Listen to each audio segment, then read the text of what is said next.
উনি সংসদটার পরিবেশ এত সুন্দর করে গুছিয়ে কথা বলে রাখেন, আলহামদুলিল্লাহ।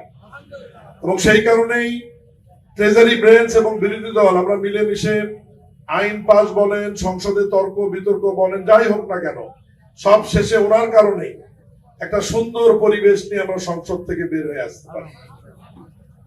আমি ওনাকে এই কারণেই দূরদর্শী বললাম যে উনি ওনার বাজেট বক্তৃতায় ওনার এই নির্বাচনী এলাকার সকল দায়িত্বটি উনি সুন্দরভাবে মাননীয় প্রধানমন্ত্রীর উপর ছেড়ে দিয়েছেন।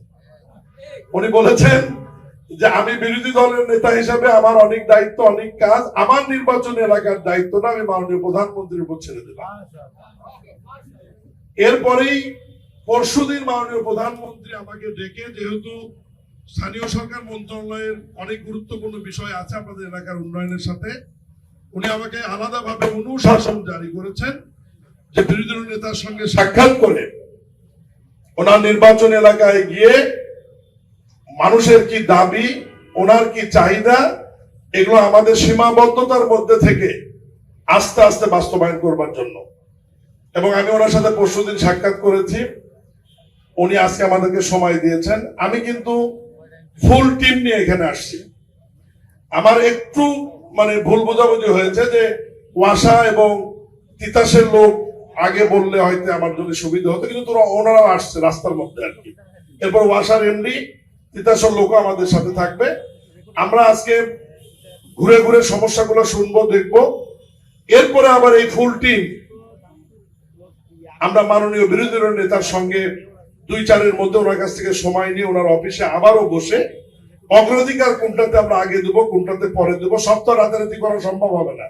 অগ্রাধিকার ভিত্তিতে আমাদের যেহেতু দীর্ঘ সময় আছে, 3 বছর 4 বছর আমাদের হাতে, 5 বছর রয়েছে, আমরা এই সময়গুলোর মধ্যে আমরা আস্তে আস্তে ইনশাআল্লাহ ওনার পরামর্শ ক্রমেই আমরা বাস্তবায়ন করবো ইনশাআল্লাহ। তবে আপনারা ওনাকে নির্বাচিত করেছেন, এখানে প্রশাসক সাহেবও ভোট করেছেন, দুইজনই দুটি ভালো দায়িত্বে আছে। সেই হিসেবে মনে করবো এই অবহেলিত এলাকার মানুষ, মহান আল্লাহর ইচ্ছা আপনাদের ভাগ্যটা ভালো। সবাই মিলে চেষ্টা করলে এই অপরিকল্পিত একটি নির্বাচনী এলাকা, আমাদের মাননীয় বিরোধী নেতা বক্তৃতাও বলেছেন, পাশে বসেও আমাকে বলছিলেন যে এই এলাকাটা কিন্তু পরিকল্পিত ভাবে গড়ে ওঠেনি। আর একদিক থেকে আমিও কিন্তু আপনাদের এলাকারই মানুষ, কারণ আমি বিগত 10 বছর সরকার বাড়ির মোড়ে আমার বসবাস করেছে, কিন্তু আমি এখানে ছিলাম এই এলাকায়। ফলে এটা একদিক থেকে আমারও এলাকা। সেই হিসাবে আমরা 3 জন মিলে ঐক্যবদ্ধ ভাবে চেষ্টা করব।